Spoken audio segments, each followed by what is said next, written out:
ఈ రైతు కాల్ చేసి మరి సార్ నా వీడియో కంపల్సరీ మీరు పోస్ట్ చేయండి, నాలాగా రైతులు నష్టపోకుండా ఉంటారు ఎక్కువ బోర్లు వేసి అని చెప్పారండి.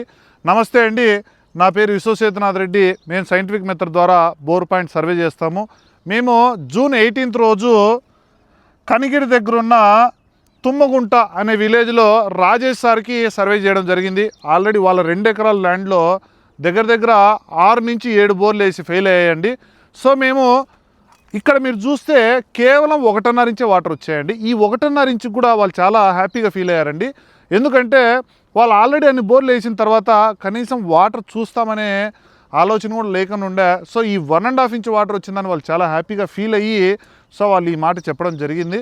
అయితే ప్రతి ఒక్క రైతులు కూడా మీరు గుర్తుపెట్టుకోవాల్సింది ఏంటంటే బోర్లు 2.5 ఇంచు 3 ఇంచులు వస్తేనే ఫుల్ సక్సెస్ అయినట్టు కాదండి. ఇప్పుడున్న ఎలినో ప్రభావం వల్ల అంటే బాగా వాటర్ అనేది రీఛార్జ్ కాకుండా డ్రై అయిపోయిన దానివల్ల వాటర్ అనేది 1.5-2 ఇంచెస్ కూడా నియర్ 3-4 ఇంచెస్తో సమానం అండి. సో మీ ప్రతి ఒక్కరు కూడా మీకు వచ్చిన వాటర్ కాడి మీకు సాటిస్ఫై అయ్యి దాని తగ్గట్టు మీరు పంటలు పెట్టుకోండి.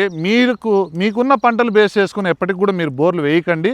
మీకు వచ్చే వాటర్ని బేస్ చేసుకొని మీకు వచ్చే ఈల్డింగ్ని బేస్ చేసుకొని మీరు పంట అనేది పెట్టుకోవాల్సి వస్తుంది. ఎందుకంటే mid of the yielding or ఫార్మింగ్లో మనకు వాటర్ అనేది డ్రై అయిందంటే మనం చాలా నష్టపోయేదానికి అవకాశాలు ఉంటాయి. సో ఇప్పుడున్న పరిస్థితుల్లో అయితే మీరు మీ బోర్లో వచ్చే వాటర్ ఎగ్జాంపుల్ మీకు 2 ఇంచులు వస్తున్నాయనుకోండి, 1.5 ఇంచు వస్తున్నాయని ఫీల్ అయ్యే మీరు పంట పెట్టండి.